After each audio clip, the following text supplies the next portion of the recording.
Hello. Good morning, class. Am I audible? Yes, sir. Good morning, sir. Good morning.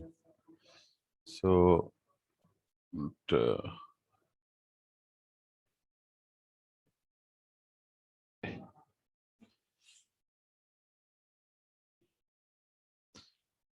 ये बताइए, visual है सभी को? Is it visual? Yes, sir. Okay. तो आज दो टॉपिक कराएंगे, इसके बाद ये यूनिट हमारी खत्म हो जाएगी, ठीक है। और नेक्स्ट यूनिट की तरफ बढ़ेंगे फिर, ठीक है।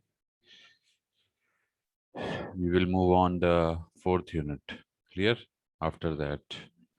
सो सबसे पहले हमें क्या पढ़ना है? फील्ड, इसमें फील्ड जो हमारा टॉपिक बचा हुआ है, field from oscillating dipole, clear. So actually this is a part of your antenna characteristics, means you need to know about the what field radiation pattern, field radiation pattern, ठीक है।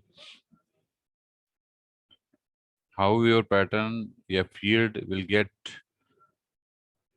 vary with the pattern, ठीक है। तो your field radiation pattern you should know, clear.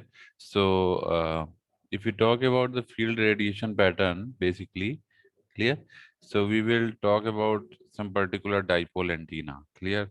Like in general, the complete field radiation pattern basically is a three-dimensional pattern, okay.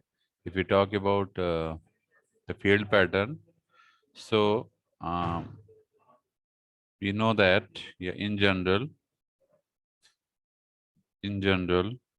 the complete field radiation pattern, the complete field radiation pattern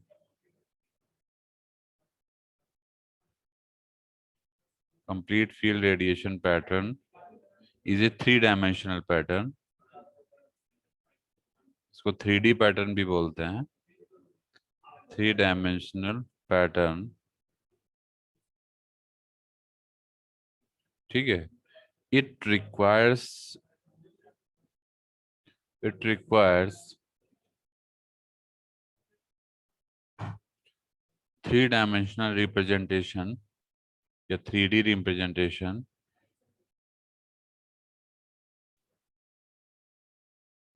is required three-dimensional representation to represent the radiation,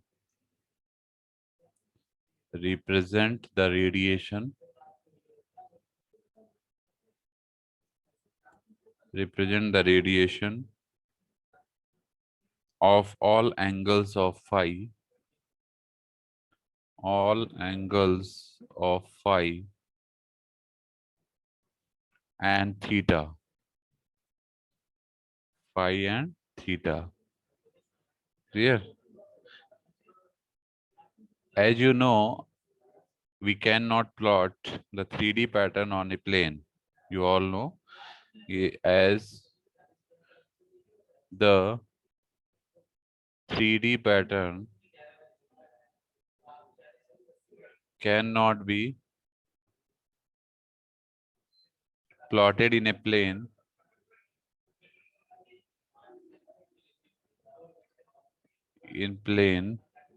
ठीक है। So three-dimensional representation is avoided. That's why, so three-dimensional representation is avoided, ठीक है। Three, three-dimensional representation is avoided. Instead of this, the polar plots. Instead of this, the polar plots of the relative magnitude of the field in any desired plane are sketched. Clear? अभी दिखाएंगे हम. So we just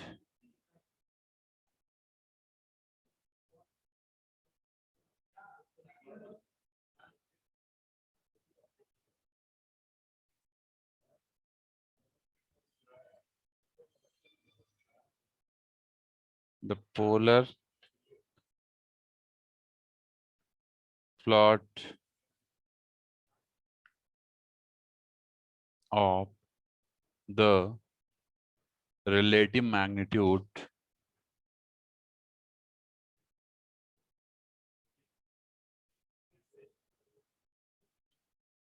of the field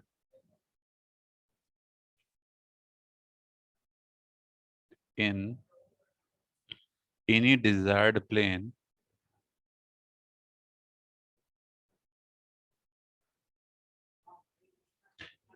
are sketched.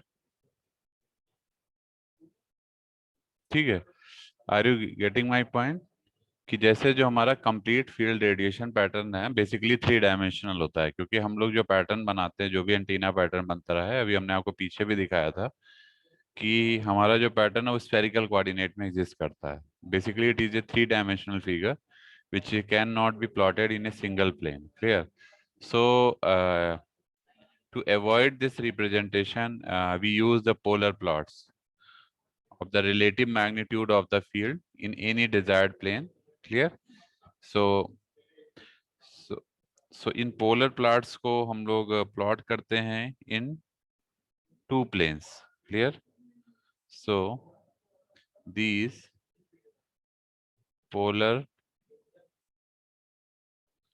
plots are plotted in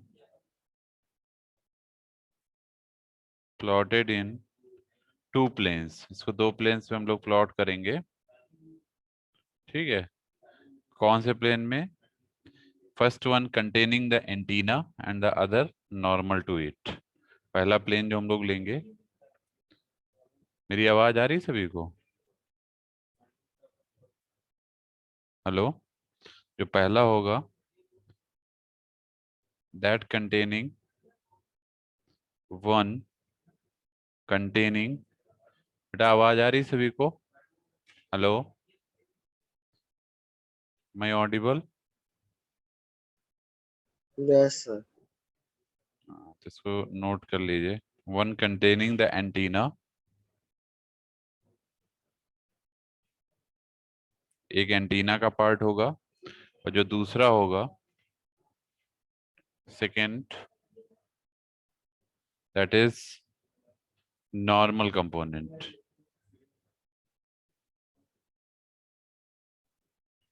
ठीक है, 2 चीजें रहेंगी. ठीक है, so these planes basically are called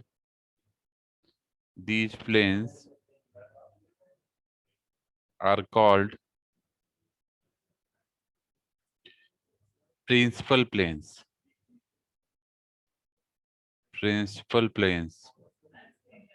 ठीक है, and the two plots are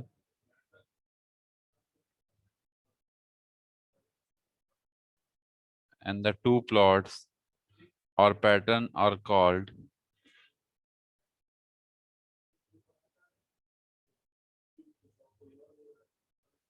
ठीक है प्रिंसिपल प्लेन पैटर्न. जो हमारा ये जो मेन पैटर्न मिलता है उसको हम लोग प्रिंसिपल प्लेन पैटर्न बोलते हैं, जो कि हमारा मेन प्लेन में मिलता है. ठीक है, प्रिंसिपल प्लेन पैटर्न्स. ठीक है.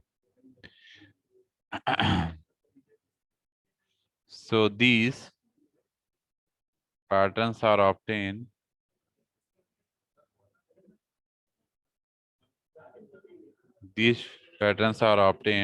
by plotting the magnitude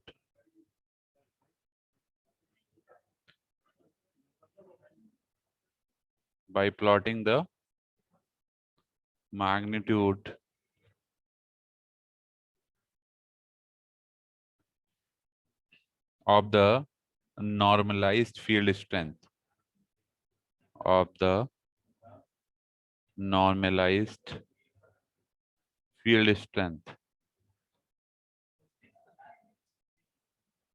ठीक है,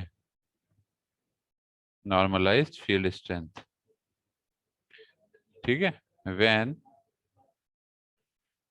the magnitude of normalized field strength is plotted versus theta with constant phi. अभी बहुत इंपॉर्टेंट लाइन है कि हम लोग फील्ड पैटर्न किसके किसके बीच में प्लॉट करते हैं और फिर उसको बोलते क्या है, ठीक है ना। This is very important line, तो इसको मैं थोड़ा हाईलाइट भी कर देता हूँ, ठीक है। व्हेन, बहुत इंपॉर्टेंट पॉइंट है, when the magnitude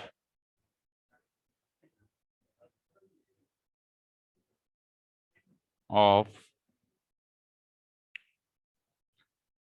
the normalized field strength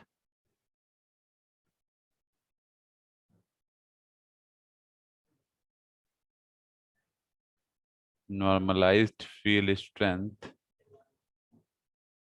is plotted versus theta,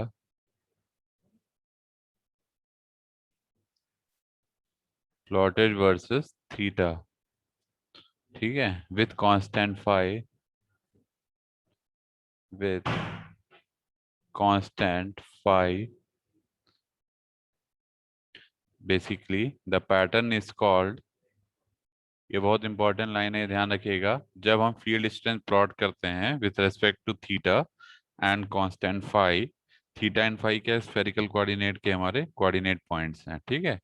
तो इस तरह के पैटर्न को हम लोग क्या बोलते हैं, ई इलेक्ट्रिक फील्ड पैटर्न बोलते हैं, या ई प्लेन पैटर्न बोलते हैं, ई प्लेन पैटर्न, ठीक है। और वर्टिकल पैटर्न भी बोलते हैं, वर्टिकल पैटर्न भी इसको बोल सकते हैं, ठीक है। जो ई प्लेन पैटर्न होता है फॉर द हर्ट्जियन डाइपोल, अभी हम आपको ड्रॉ करके दिखाएंगे एक हर्ट्जियन डाइपोल के लिए, क्योंकि हमें फील्ड पैटर्न ही दिखाना है, ठीक है, फील्ड का वेरिएशन कैसे होता है, ठीक है। सेकेंड पॉइंट इसमें क्या है जो इम्पोर्टेंट है, when the normalized field strength is plotted, normalized normalized field strength is plotted,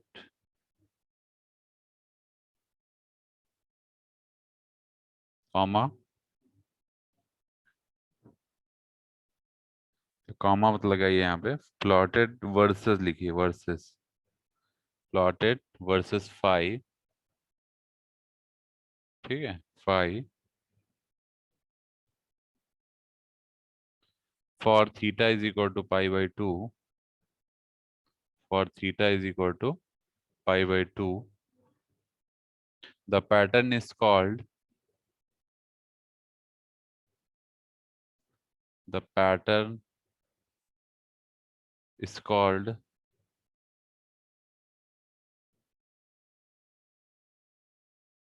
the pattern is called H plane pattern। तो एक E प्लेन पैटर्न होता है, एक H प्लेन पैटर्न होता है, ठीक है। एक हमारा इलेक्ट्रिक फील्ड पैटर्न है, एक मैग्नेटिक फील्ड पैटर्न। इस H प्लेन को हम लोग हॉरिजॉन्टल प्लेन भी बोलते हैं, या हॉरिजॉन्टल पैटर्न भी बोलते हैं, this is called the horizontal pattern, ठीक है। अब ये भी हम लोग देखेंगे हर्ट्जियन डाइपोल के लिए हमारा कैसे पैटर्न होता है, मैं डायग्राम ड्रॉ कर रहा हूँ, देखिए,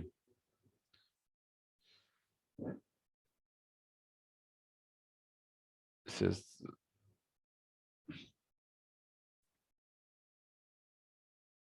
आप लोग भी ड्रॉ कर लीजिएगा इसको,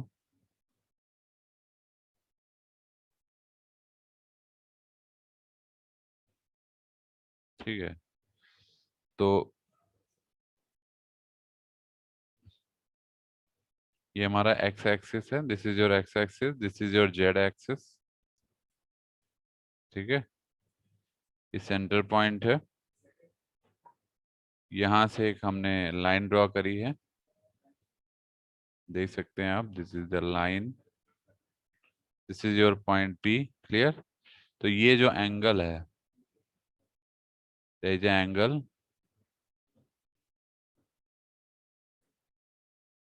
there is an angle, ठीक है, इसको हम बोल रहे हैं theta, this is your angle, ठीक है, क्लियर। इसको हम बोलेंगे, क्योंकि ये देख सकते हैं आप, ये जो पैटर्न हमने फील्ड स्ट्रेंथ का बनाया है, ये बेसिकली थीटा वर्सेस क्या है, थीटा विथ कांस्टेंट फाई। ठीक है, तो ये हमारा जो है फील्ड पैटर्न है, theta with constant phi, that is called the electric field pattern. This is your electric field pattern. ये हम किसके लिए बनाए हैं, हर्ट्जियन डाइपोल के लिए, फॉर ये पर्टिकुलर एंटीना है हर्ट्जियन डाइपोल एंटीना। क्योंकि हमारा जो टॉपिक था वो यही था, फील्ड वेरिएशन या फील्ड फ्रॉम ऑक्सीलेटिंग डाइपोल, तो ये बेसिकली हर्ट्जियन डाइपोल के लिए हमारा फील्ड है। ठीक है, similarly if you draw for H plane, H plane के केस में हमारा जो फील्ड आएगा, तो भी हम बना देते हैं, दिस इज सपोज योर,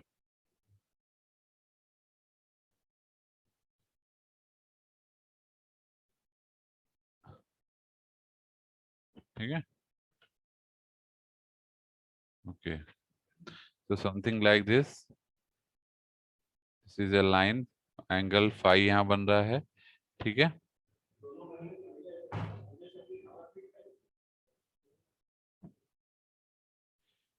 ठीक है, तो यहाँ पे भी आ जाएगा ये H plane pattern, this is your H plane pattern. ठीक है, ये ई फील्ड पैटर्न है, ये एच प्लेन पैटर्न है for Hertzian dipole, Hertzian dipole. ठीक है, ये ध्यान रखिएगा। अब इसमें एक चीज आपको और ध्यान रखना है कि जो रेडिएशन पैटर्न होता है ये चेंज होता है अगर हम लेंथ डाइपोल की इंक्रीज करते हैं, ये बहुत इंपॉर्टेंट पॉइंट है। ठीक है, जो रेडिएशन पैटर्न है, the radiation pattern gets changed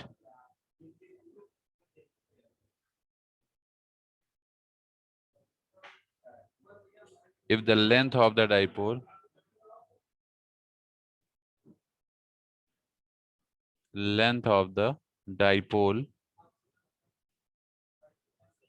is increased।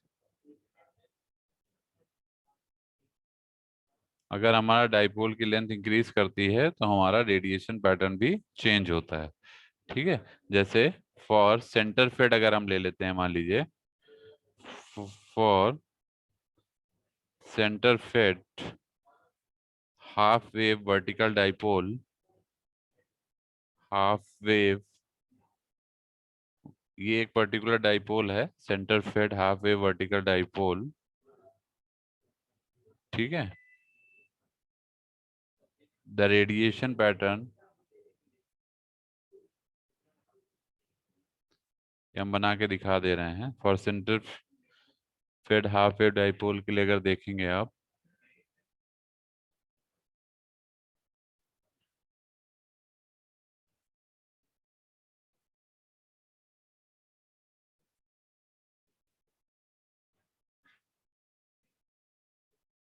ठीक है,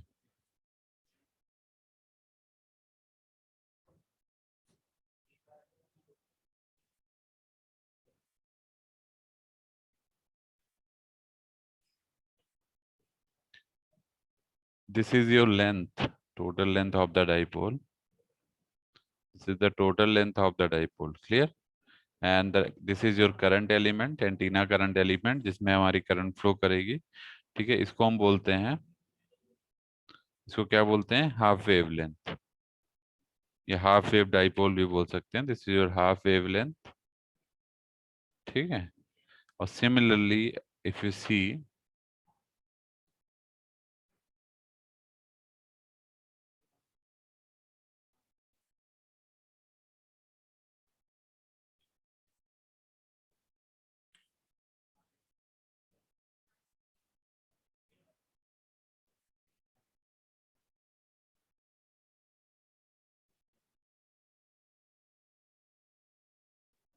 ठीक है, ये जो है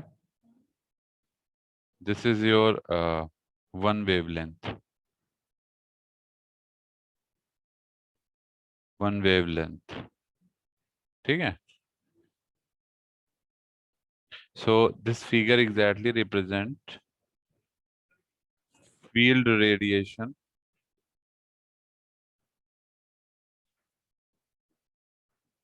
patterns for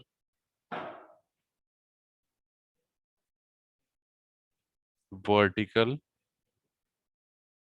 dipoles of half and one wavelength.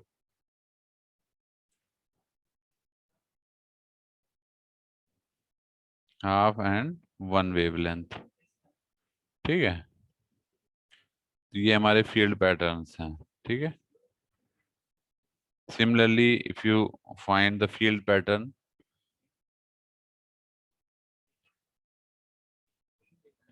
Similarly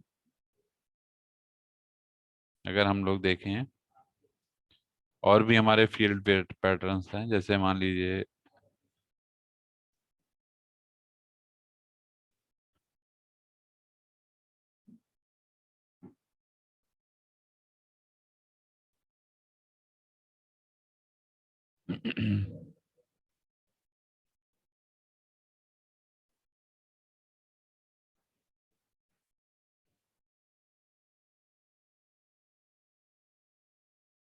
this is another field pattern. ठीक है, इसका क्या नाम है, इसको क्या बोलते हैं, 1.5 वेवलेंथ, 1.5 वेवलेंथ फील्ड पैटर्न। ठीक, तो इसमें जो हमें करंट एलिमेंट होगा हमारा, that will be something like this होगा। ठीक है, the current will flow from here to here in this fashion. Clear. ऐसे ही एक हमारे पास पैटर्न और है,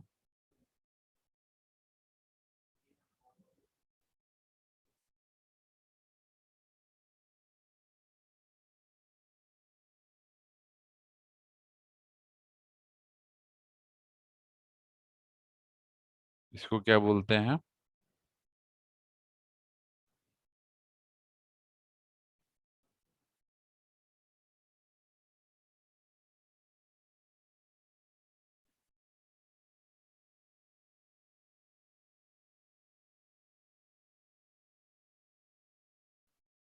ठीक है, इस तरीके से कुछ होता है, ये देख सकते हैं आप। This is the diagram for this is called, इसको ए कर दीजिएगा, इसको बी कर दीजिएगा, ये जो है इसके लिए है, this is called two wavelength. Two wavelength क्यों है, क्योंकि आप देख सकते हैं एक यहाँ पे है, एक यहाँ पे है। ठीक है, क्लियर है।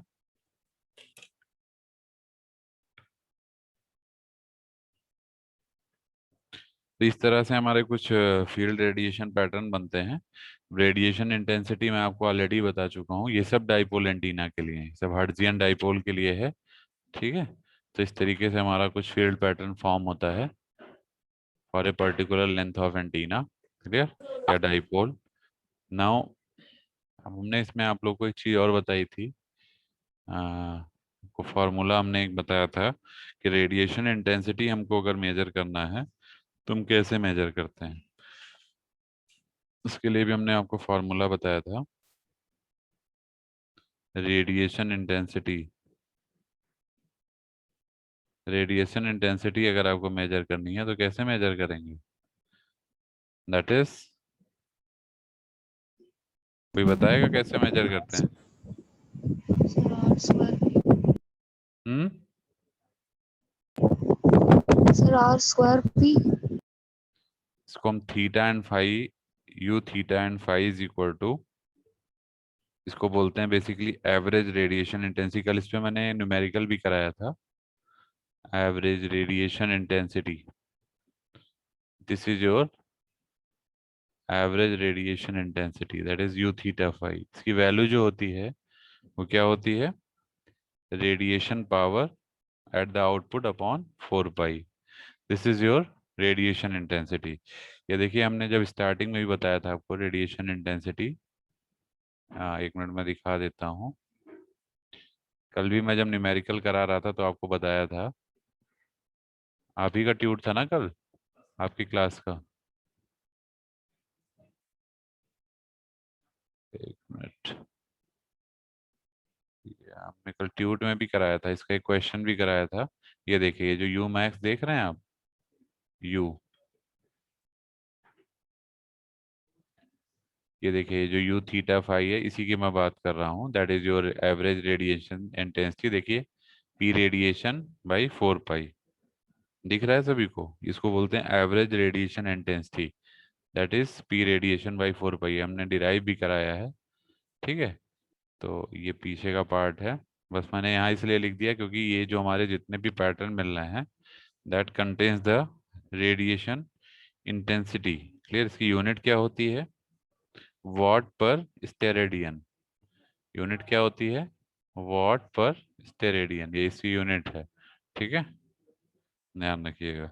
और रेडिएटिव पावर भी हमने बताई थी। रेडिएटिव पावर ये क्या होती है?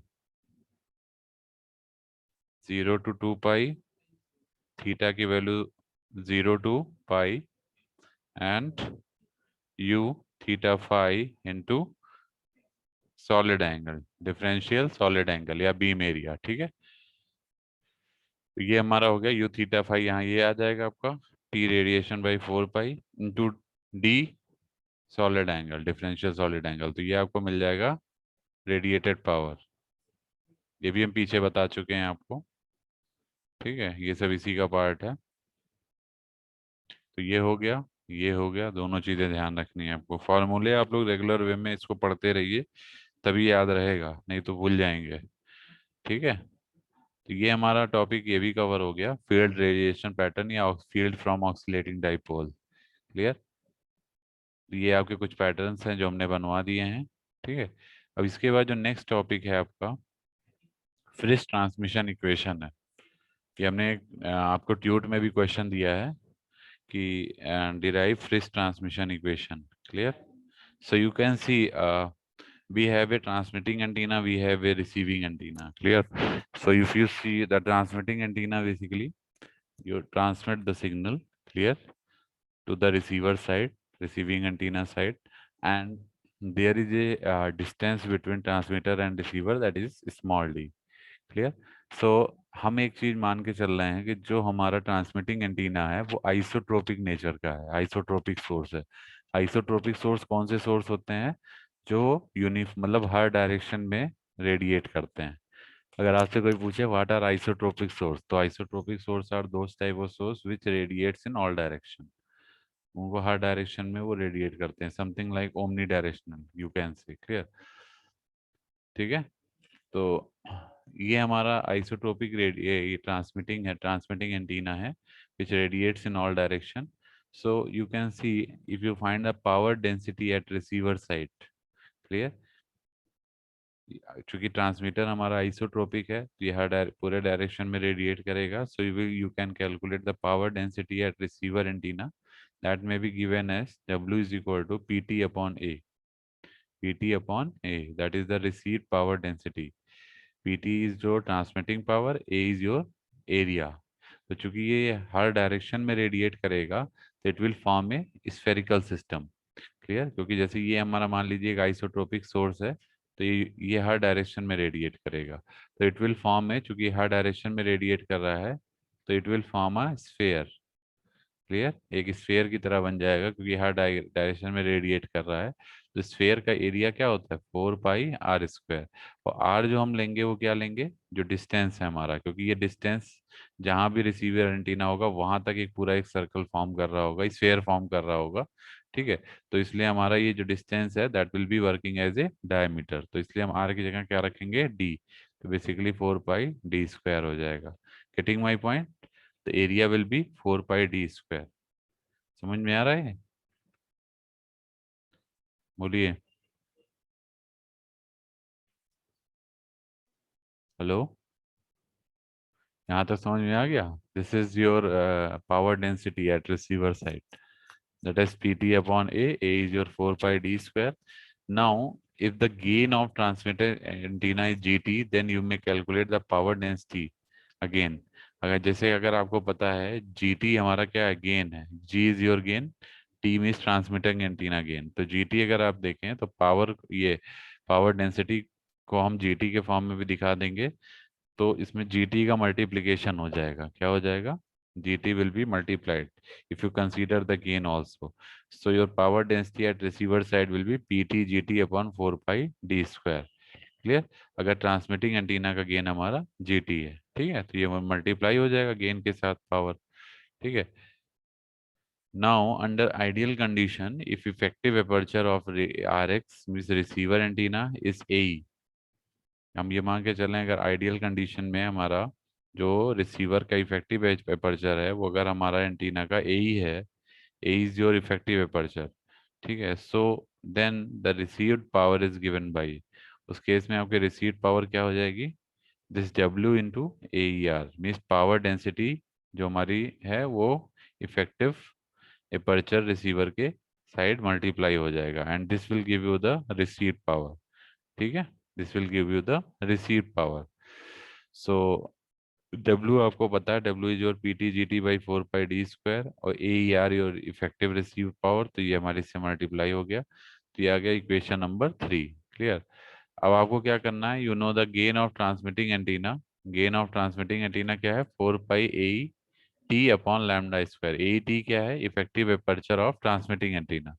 एक AER है जो effective aperture of receiving antenna है, एक AET है जैसे effective aperture of transmitting antenna. तो GT जो है that is the gain of transmitting antenna, that will be 4 pi AE upon lambda square, ठीक है।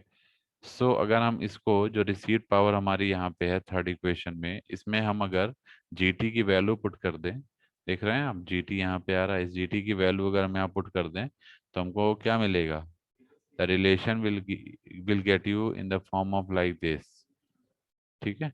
इस PR इज इक्वल टू हो गया PT, GT की जगह आ गया 4 पाई AET upon 4 pi d square, sorry 4 pi AET upon lambda square, this is your GT, और upon में 4 पाई d स्क्वायर भी रहेगा as per the equation third, तो 4 पाई d स्क्वायर इंटू AER हो गया, ठीक है। अब यहाँ से कुछ कैंसिल हो रहा है, आप देख सकते हैं ये 4 पाई से ये हमारा इससे कैंसिल हो जाएगा, तो आपको मिल जाएगा AET into AER upon d square into lambda square. Clear. अब आपको पता है जो गेन होता है रिसीवर एंटी, हाँ अब हमें पता है जो गेन हमारा रिसीवर एंटीना का है वो क्या है, जैसे ट्रांसमिटिंग एंटीना का गेन क्या है 4 पाई AET बाई लैम्डा स्क्वायर, वैसे रिसीविंग एंटीना का गेन क्या होगा 4 पाई AER अपॉन लैम्डा स्क्वायर, ठीक है। यहाँ पे AET की जगह AER आ जाएगा, गेन दोनों के बराबर होते हैं रिसीवर और ट्रांसमिटिंग एंटीना के, ठीक है। ये तो ये हमारा रिसीवर एंटीना का गेन है। सो इसको जो इक्वेशन आपकी आई है फोर्थ को, इसको हम लोग गेन के फॉर्म में भी लिख सकते हैं, जैसे AET इंटू AER है। अगर आप इन दोनों इक्वेशंस को अगर देखें और इनको अगर आप सपोज इनको आप मल्टीप्लाई कर देते हैं, ठीक है, राइट साइड इधर हो जाएगा लेफ्ट साइड इधर, या आप ऐसे भी कर सकते हैं, इसमें जो है AET और AER की वैल्यू रख सकते हैं। तो AET की वैल्यू हो जाएगी GT लैम्डा स्क्वायर बाई 4 पाई और AER हो जाएगा GR लैम्डा स्क्वायर बाई 4 पाई, ठीक है। ये सारी वैल्यूज आप यहाँ रख देंगे तो आपको एक रिजल्ट मिलेगा something like this. Clear, you can see, ठीक है। यहाँ पे देखिए मैं बता दे रहा हूँ, इसमें हमने क्या किया है, इसमें हमने क्या किया है, just put the value of GT and GR, GT and GR इससे हमने पुट किया है, ठीक है। तो हमें रिजल्ट क्या मिला, जब आप पुट करेंगे then you will get the result. Clear, result क्या मिलेगा, PR by PT is equal to AET की जगह क्या रख देंगे, AET की जगह रख देंगे GT लैम्डा स्क्वायर अपॉन 4 पाई, ठीक है। सिमिलरली AER की जगह GR लैम्डा स्क्वायर बाई 4 पाई, ठीक है। और अपॉन में क्या है, D स्क्वायर लैम्डा स्क्वायर, ठीक है। बस यही करना है इसमें, ठीक है। अब ये देख सकते हैं आप,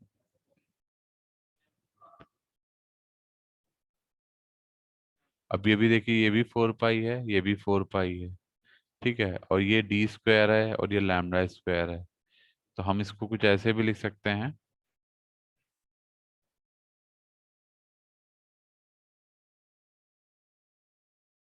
जी टी जी आर, ठीक है, अपॉन ये जो लैम्डा स्क्वायर है, इफ यू सी, इस लैम्डा स्क्वायर से एक लैम्डा स्क्वायर कैंसिल हो जाएगा, ठीक है, एक लैम्डा स्क्वायर आपका कैंसिल हो जाएगा इस लैम्डा स्क्वायर की वजह से। तो ये केवल G T G R into lambda square upon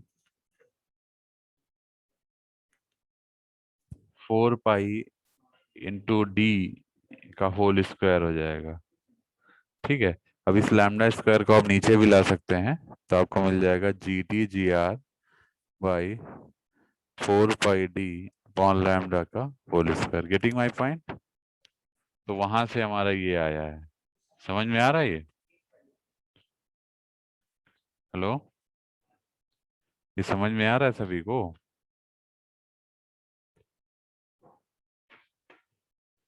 hello, hello. Yes sir. हाँ, तो ये चीज यहाँ से आई है, मैं चूंकि डायरेक्ट लिख दिया था क्योंकि हमने भी मैनिपुलेशन इसमें करी हुई है, इसलिए मैंने आपको बता दिया कि कैसे मैनिपुलेशन हो रही है, ठीक है।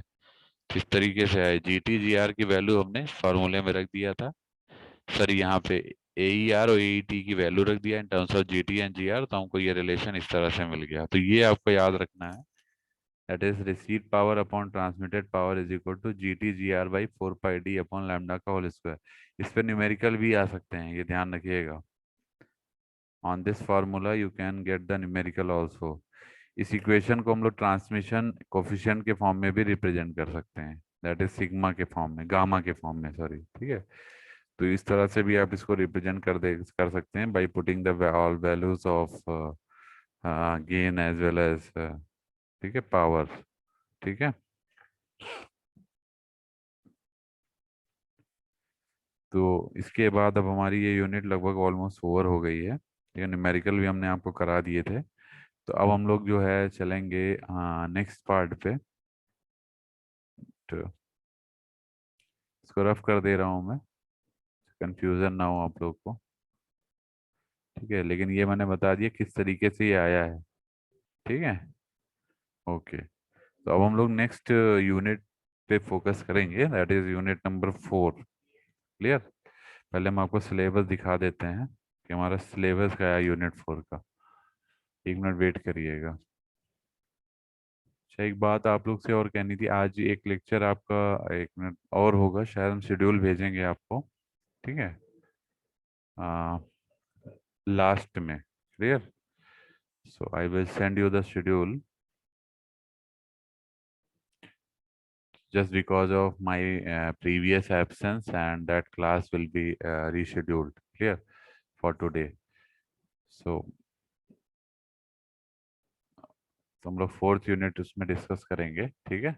सिलेबस एक बार आपको दिखा देता हूँ, सिलेबस में हमारा 4th यूनिट का पोर्शन क्या क्या है। इसमें एक्चुअली एंटीना डिजाइन आपको पढ़ना है, you need to learn about the antenna design. ये दिख रहा है सभी को? Is it visible? Hello, syllabus दिख रहा है बेटा यस सभी को? सर। देखिए, जो 3rd यूनिट है, 3rd यूनिट आपकी ऑलमोस्ट हो गई, ठीक है, सारे टॉपिक हमने कवर कर लिए हैं। ये देखिए, ये आपकी 3rd यूनिट थी, introduction, basic antenna parameters, beam area या सॉलिड एंगल, ये radiation intensity, beam efficiency, directivity, gain, resolution, सब चीज़ें कवर हो गई मेरी इसमें, ठीक है, ये देख सकते हैं आप। सिग्नल टू नॉइज रेशियो कल बता दिया था, ऑक्सीलेटिंग डाइपोल भी हो गया है, रेडियो कम्युनिकेशन लिंक आप लोग को समझाया था, मैंने कहा था खुद से कर लीजिए। बाकी एंटीना टेम्परेचर, एंटीना इम्पीडेंस, ये भी हो गया है। तो ये सब चीज़ें हम लोगों ने डिस्कस कर ली हैं, ठीक है। बाकी कुछ हम जो पोर्शन कवर कर लेंगे वो ट्यूट में कर लेंगे, जो भी एक्स्ट्रा कुछ पार्ट है, ठीक है।